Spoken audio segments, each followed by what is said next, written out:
Welcome back to the Egyptian History Podcast with your host, Dominic Perry. After 8 solid episodes of royal dynasties, architectural achievements, and a social paradigm dominated by men, it is time to talk about Egyptian women. With the 4th dynasty winding down to its close, we have an opportunity to really examine the ideological and personal role of the royal woman. For it is with the end of this dynasty that we meet the first of a group of ladies who are going to shape events and politics for the next few episodes.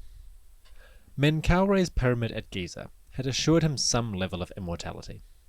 Of course, the easiest way for a human to achieve such immortality is through their children, and Menkaure's wife, Ka-Mer-Nebti, meaning the beloved 2 ladies appear, had borne him a son named Ku-en-Ra, and a daughter named Khenty-Kaus, meaning she is foremost of the Kas. Despite this, the king died without an acceptable heir. Ku-en-Ra had predeceased his father, leaving little to posterity except a finely carved statue now on display at the Metropolitan Museum of Art in New York.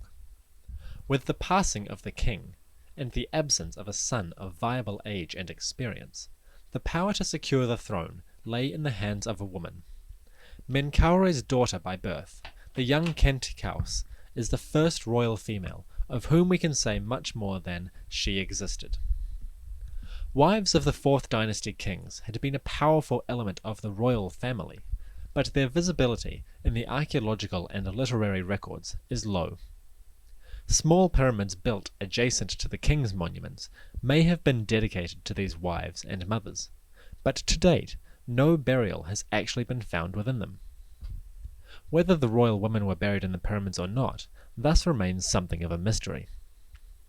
The mother of Khufu, for instance, named Hetep-Heres, meaning she satisfies, has never been found, but a shaft tomb was discovered near the Great Pyramid, which was filled with furniture dedicated to the queen.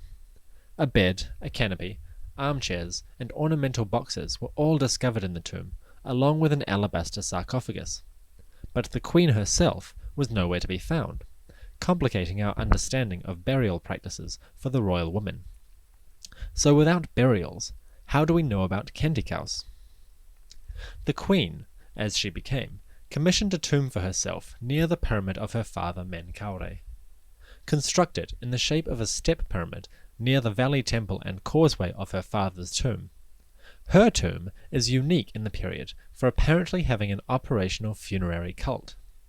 Tombs excavated from the 5th dynasty attest to there being an active cult at Giza dedicated to Khenty-Kaus, with funerary priests funded from the nearby settlements.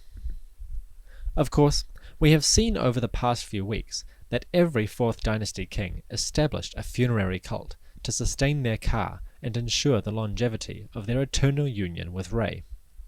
Beyond the king, selected loyal officials could be granted the right to establish cults of their own, with produce from dedicated estates going to the priests who performed the rituals. In private, it is not unlikely that most Egyptians maintained a cult of their ancestors, offering to them daily. But until Khenty-Kaus, we have not seen any evidence suggesting that queens were granted full, state-funded and administered cults. The queen was an integral part of her husband's funerary cult, and was considered to be the earthly incarnation of the deity Hathor, which I'll discuss later. But Hathor was Re's daughter, and the wife of Horus. For better or worse, she was too fundamentally connected to that theology for the queen to be worshipped independently of the others. Khenty-Kaus, however, struck out a new paradigm. Within her tomb, which is mostly undecorated, is a scrawled image of the queen, wearing the serpent headdress and false beard of kingship. Her title is inscribed thus: Mut Nesut Biti, Nesut Biti. This can say one of 2 things. It can be read, the mother of 2 kings of Upper and Lower Egypt, or the mother of the king of Upper and Lower Egypt, who herself is king of Upper and Lower Egypt. The translation of this title remains a matter of debate. If the queen was mother to 2 kings, then she was probably more of a family power player than necessarily someone commanding authority throughout the kingdom. If she was mother to a king, and considered a king in her own right, then she would be the first female king of whom we have a verifiable record and monument. But as always, modern gender politics influence the interpretation somewhat. Scholars tend to argue over the nature of the meaning, and, without really saying it, beneath the arguments lies the scholars' prejudices concerning how they perceive royal women within this period. For my own money, I suspect that the title in fact translates thusly: the mother of the king of Upper and Lower Egypt, who herself is king of Upper and Lower Egypt. How else are we to explain Khenty-Kaus' appearance in her tomb with the uraeus, or serpent headdress, and false beard of kingship? To write the queen off as a simple royal mother twice over doesn't really justify these royal symbols. I also propose the second problem with referring to Khenty-Kaus as mother of two kings. We know the identity of her first royal son. He grew up to be the king Userkaf. What is unknown is the identity of her second supposed son. Userkaf's successor was a man named Sahure, whose mother was one Nefer-hetepes. So if Khenty-Kaus is mother of two kings, we are missing one of those kings. If she's mother to one king, and king in her own right, then the evidence fits with what we know of the historical record. Now Khenty-Kaus was not the first woman of significance in Egyptian politics, and she certainly would not be the last. But she is the first of whom we know anything more important than her name. A first dynasty ruler, Mary Neith, seems to have been a female ruler. But besides her name, nothing is known. For Khenty-Kaus, we not only have the excavated remains of her funerary monument, but evidence for a cult serving that monument that survived well into the 5th dynasty. A whole village of settlements grew up near to her mortuary temple at Giza, and a few officials later in the 5th dynasty still counted among their titles the office of mortuary priest of Khenty-Kaus. I don't think I need to stress how big a deal this is, but I will anyway. We saw last episode that officials could be granted the right to establish a funerary cult for themselves on the proceeds of small towns or estates. Most individuals, among the family, were probably venerated after death, and offerings were almost certainly made to deceased ancestors. But the funerary establishments of the king were far and away the most visible and socially important of the cults. The size of the monument, the extent of the domains producing goods for offerings, and the establishment of enormous temples dedicated to their veneration, all put non-royal cults in the shade, sometimes literally. Khenty-Kaus didn't have a funerary cult or complex on the same scale as her father, or any known king, but the fact that she had her own tomb and her own cult is testament to what must have been an extraordinarily powerful woman in her lifetime. At the end of the 4th dynasty, then, we have a situation where a princess, daughter of the now deceased Menkaure, holds all the primary playing cards. Anyone who wants to rule must go through her, and without her, the royal lineage in a father-son descent would come to an end. This power was reflected in an epithet known as the Sat Netcher, or daughter of the god, a title peculiar to the 4th and 5th dynasties, which seems to have been given to women upon whom was placed the burden of ensuring that the dynastic lineage did not die out.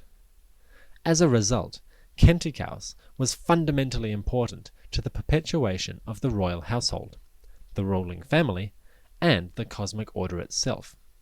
Remember, without a king, Ma'at, that fabric of order underlying all reality, could not be maintained, and without a strong queen birthing sons, a new king could not be gained.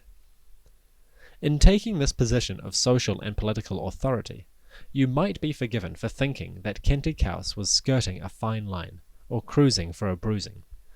After all, wasn't Egypt a patriarchal society like most ancient cultures? Wouldn't the idea of a woman on the throne be totally abhorrent to anyone with influence? No. Egypt was, at the political level, a male-dominated society. That's not debatable. But outside the political realm, when we get into the real social dynamics of families and communities, and of course how these influence the monarchy, a different picture emerges. It is difficult to satisfactorily describe the role and status of Egyptian women, as we live in a time that has a very high degree of social discourse surrounding the status and role of women in societies. In a post-feminist world, historical examination has focused heavily on notions of equality or female rights. While this is entirely understandable, it does not quite reflect what was important to the ancients, nor does it do justice to their own outlooks on life and the world which informed their interactions with those of the opposite sex. For instance, there is no word in Egyptian that we translate as queen. The wives of Egyptian queens were described in Egyptian as wife of the king, or great royal wife, or beloved of so-and-so. This doesn't mean that women could not hold the power of a queen, or were not recognized as powerful social actors in their own right. What it means is that their role, at least in a title sense, was defined by their relationship to the king. But this is not exclusive to women. In earlier episodes, we met the group of officials known as the Rek Nesut, or one who knows the king. We have also met sons and daughters of the king, whose epithets always refer to themselves as son or daughter of the king's body. A word existed that we might call prince, but this was more of a title than a reference to inheritance and lineage. Individuals without a drop of royal blood in their body could be called hereditary prince, and it had no real connection with what we moderns understand a prince or princess to mean. So when the royal wife is described by her relation to the king, this is not a misogynist attitude, or one suggesting that women were inferior. It's a construct born out of the fact that, as far as theological and ideological concerns go, there was no individual who could possibly match the king in sheer importance for the cosmic order. Every single person close to the king defined themselves by their relationship with this supreme individual, male or female, and the office of kingship went above and beyond gender or biological distinctions, being instead a somewhat abstract concept whose earthly incarnation simply could not be considered less than everyone's superior. So when we deal with any woman who is not connected to the king, we see a far greater degree of social parity, or what we might call equality. In tomb representations, where the size of an individual in a scene directly reflects their importance and status, women are only very slightly smaller than men, and it is difficult to convincingly argue that this is a social thing rather than simply a reflection of the fact that, statistically, women tend to be shorter than men. In statuary, the women are not smaller by a significant margin, unlike children who tend to barely come above the knee of an adult, regardless of age. Economically, women seem to have been relatively independent. We know from the will and testament of Menkaure, the son of Khafre, that women could possess their own land. The prince bequeathed 3 of his towns, including one originally destined for his deceased daughter, to his wife. The governor Metjen, likewise, donated lands to his mother Neb-es-Neith. This land doesn't seem to have been given on condition that it be administered by a man, and no condition seemed to have been placed upon it at all. The men simply gave land they possessed to women they cared for, and did so without a hint of a controlling attitude or anything we might deem unjust by modern standards. For common women, evidence is slim in an economic sense. Evidence from the New Kingdom tells us that the belongings and property a woman took into a matrimonial relationship remained hers, and went with her in the event of divorce. Now it is true that we do not see women much in positions of administrative authority. Women held social power, as they always have, within the family and the home, but rarely do they appear at the elite level outside of positions such as priestesses. In this respect, Egyptian elite women were not wholly dissimilar from Roman elite women. They were bound by certain restrictions in the matter of worldly authority, and the elite prejudice against manual or industrial professions meant that women of a certain wealth and status were somewhat bound into tasks like weaving or performance. It's a strange truism of ancient societies that while the people lived in a monarchy with life and death power over the common man, the closer you actually got to that center of power, the more your life became tightly bound with social restrictions, prejudices, and behavior codes.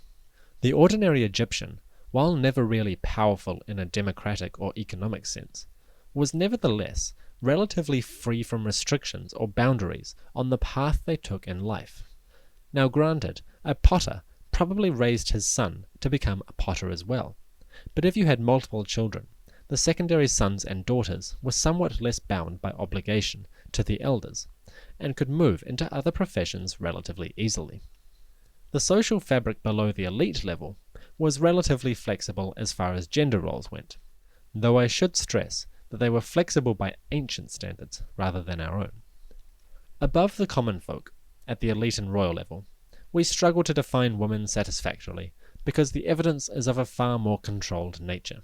What I mean by this is that since the royalty and elites mostly left evidence in the form of tombs and funerary statues, the images we are presented with are bound by the traditions and ideologies which went along with preparing your tomb. In the 4th dynasty, one did not portray daily life on tomb walls with anything approaching realism. Forms, styles, and subject matter were pretty standardized and unimaginative for the most part. For the elite woman of the 4th dynasty, the physical representation is a difficult thing to connect with the daily reality. Women appear in their husbands' tombs as equals in size and bearing. Their statues are placed beside their husband, and little differentiates them. On Menkaure's triad statues, the goddesses appear to either side of the king, and protect him as he strides forward. A statue of a prince named Ra-Hotep, pretty well known to the amateur enthusiastic of Egyptian art, even if the name doesn't ring a bell, shows the prince and his wife Neferet seated side by side.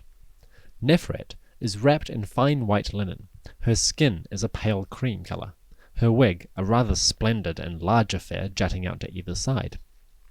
The prince is caramel coffee-coloured and wears a small pointed moustache.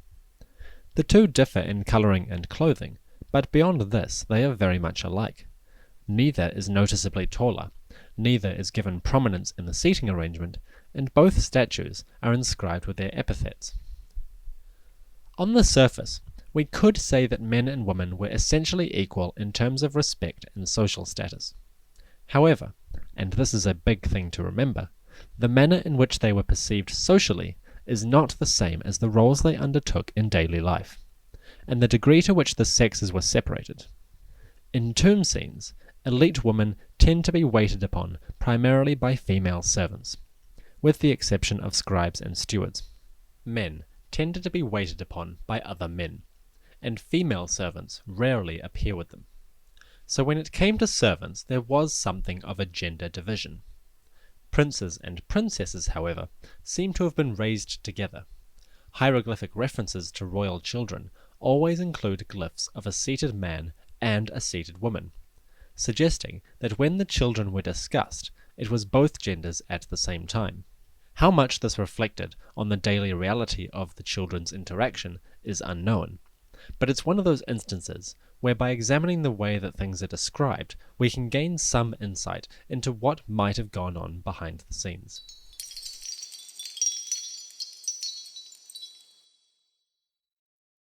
Outside the royal family and the elite level, there was a division in the workplace. Royal women in particular were more restricted in the jobs that they could undertake, but it seems that for most of society there were jobs which women gravitated towards, and those which attracted men.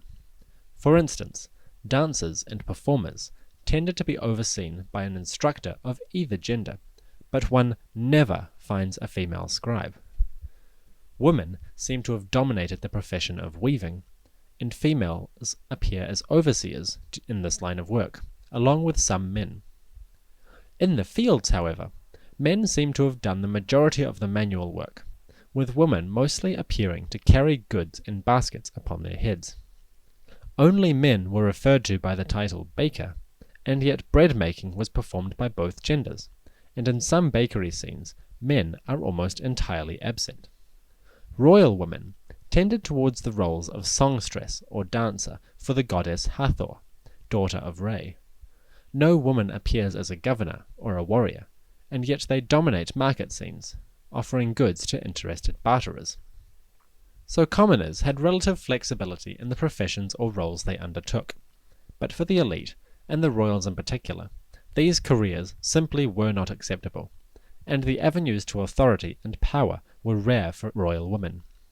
As the Fourth Dynasty wore on, the royal wives had taken onto themselves more and more symbols associated with the goddess Hathor. Hathor was the great female god of the Old Kingdom. On the one hand, she was the mother goddess, the wet nurse of Horus, and gentle bovine deity who protected women. But her other side, as Sekhmet, the lion goddess, was capable of unleashing terrible destructive force. It was a potent force to placate for any king wishing to conduct warfare successfully. As the queens took on the symbolic imagery of Hathor, we can suggest that their social authority increased accordingly. This was thanks in no small part to the increasing value of the queens as pillars of stability and the progenitors of the royal bloodline within a slowly fading dynasty. Their self-accumulated divine honors correlate with the growing power of the queens within their socio-political domains. Symbols and reverence go hand in hand in early human societies. Those who control the images, the totems, the relics, and the cult images wield great power over the hearts and minds of the populace at large. As the Egyptian queens came to fill one of the most important of theological roles, their influence among the wider society grew accordingly. If we babble philosophically for a moment, we can explain this on a more fundamental social and psychological level, not to mention geographical. The most important natural feature of Egypt was, of course, the Nile. The annual flooding of the great river nourished the farmland and sustained the population of the Nile Valley and Delta. But it was a fickle beast. Years of low or extra high flooding could devastate the ecology and agricultural output, leading to famine or plague. The land thus depended on the river, but its dependence was dangerous, and the processes by which Egypt was sustained and nourished could equally cause it harm. In many respects, this is pretty close to the ancient practices around childbirth. High infant mortality and the dangers of birthing a child for the mother meant that, while a successful birth was an occasion of great merriment and rejoicing, the process by which Egypt's population was renewed was very capable of destroying its main participants. For the Egyptians, the unpredictability of the Nile flood and the dangers of pregnancy were profoundly influential in their outlook on life. For instance, the time of childhood was referred to by what we might consider a rather strange analogy. The speaker would refer to the time when they were, quote, in the egg. This did not mean the womb necessarily, but could include the entire prepubescent stage of life. Women and children were considered in terms of potential: the potential for achievement, the potential for destruction, and, most importantly, the potential for immortality. This potential was not unknown to the Egyptians, and was addressed rather literally in a fairy tale from the 5th Dynasty. The story tells of a magician, Jedi, or Jedi, who visited the king Khufu, builder of the Great Pyramid. Performing feats such as beheading a chicken and then reattaching the head, the magician greatly impressed the king with his magic. Khufu asked the magician to divine the future, and Jedi told him that after the reign of Khufu's son, and then grandson, the royal lineage would pass to a new family. The children of a solar priest, gestating in the womb during Khufu's reign, would come to rule Egypt, and their lineage would be the new royal line. Khufu was alarmed, but acted sensibly and recognized that this would come to pass only after his own family descent ended, and that he would still have a son and grandson on the throne. He rewarded the magician Jedi by housing him with his son, the prince Har-Jedef, and lavishing him with bread, beer, vegetables, and an ox. Remembering our discussion of the economics of this period, we can see that rewarding the magician with foods and perishable items rather than property kept Jedi beholden to the king and the prince for his well-being. It was kind of a benign way of keeping the guy around and in your service without giving him anything more valuable like titles or honors. But I digress. After the tale of Khufu and the magician, the story jumps to the scene of Ra-Jedet's labor. Ra-Jedet is the woman who is destined to give birth to 3 kings. Suffering under the pressure of giving birth to triplets, in an age where just one child could kill a woman, Ra-Jedet's birthing is difficult until the great solar god Ra intervenes. He dispatches Isis, Nephthys, and the god Khnum, among others. Khnum, you may remember, was a creator deity accredited with making mankind, and living at the source of the Nile. Isis, the patron of mothers and protector of women undergoing childbirth, was a natural choice of guardian. Nephthys, the sister of Isis, Osiris, and Set, also Set's wife, was akin to Isis in her protective roles, but was considered to hold greater sway over the matter of death rather than birth. Together, Isis and Nephthys were synonymous with the 2 fundamental points in a person's life, and their protective roles could ensure a healthy birth and a peaceful death. Nephthys' presence in the birthing chamber was more to protect the mother and child from death in the experience which could easily claim both their lives.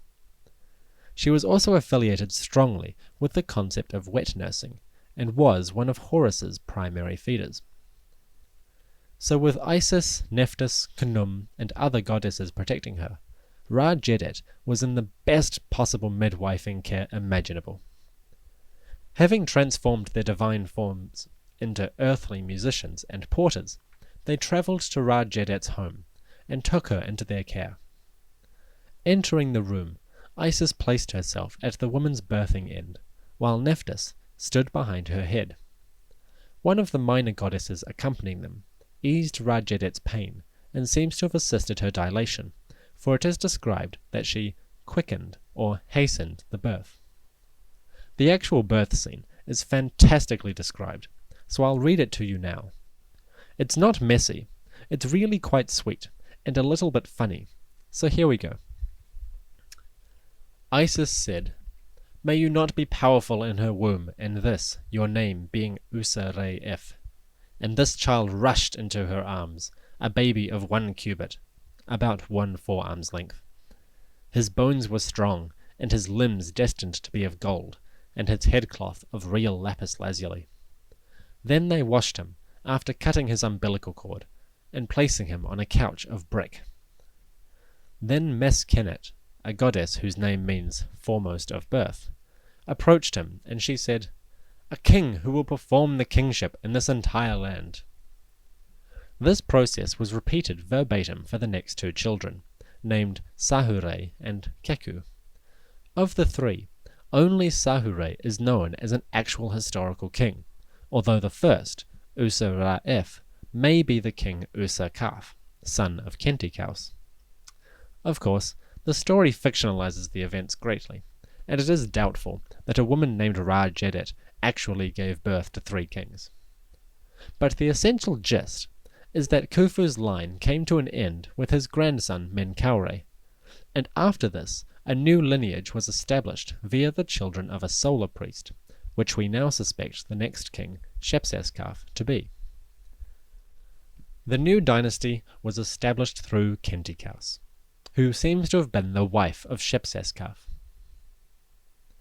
In her lifetime, as we've seen, she wielded influence among her family and with her husband so great that she could even be considered a king in her own right. I do feel it is close to the historical truth to say that Khenty-Kaus, while maybe not ruling Egypt as a king in the literal sense, held so much influence and power that she was the de facto king, the one around whom the greatest concentration of social power was focused. Her husband Shepseskaf, whom she married to ensure the continuation of the royal line and the maintenance of Ma'at, that sweet, sweet cosmic order, sat upon the throne as king, but I for one am doubtful he held much genuine authority over his wife. As Khenty-Kaus accumulated this influential authority, she was inadvertently setting in motion the social shift which defines the division between Dynasties 4 and 5. As I've said in the past, the line where one dynasty ends and another begins is often somewhat arbitrary, or based on factors like architectural innovations, which don't really correspond with how the ancients would have looked at their own timelines. But here there is some legitimate justification. Khenty-Kaus clearly represented the end of the 4th dynasty male lineage. In a male-dominated society, that did matter. And while we know Egyptian women had a pretty good deal as far as social boundaries and standards went, it's always necessary to keep this in mind. A ruler indeed, if not in name, Khenty-Kaus' time was spent ushering her husband Shepseskaf through the process of reigning. After his death, her son Userkaf came to the throne, a relatively young man. Unfortunately, the tale of Khufu and the magicians did not come true. Khenty-Kaus had but the one son who ruled in his own right, and upon his death her grandson Sahure took the throne.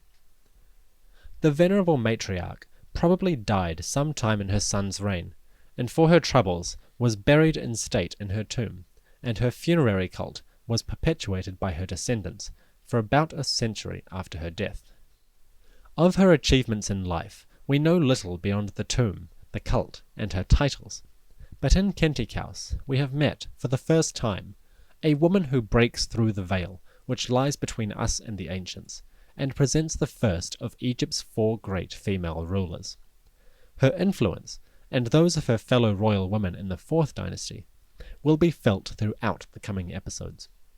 The 5th dynasty is one in which women play an active, though behind-the-scenes role, and we will meet many of them next week when we commence our history with the reign of Userkaf, the son of Khenty-Kaus, and the first ruler of Egypt's newest royal line.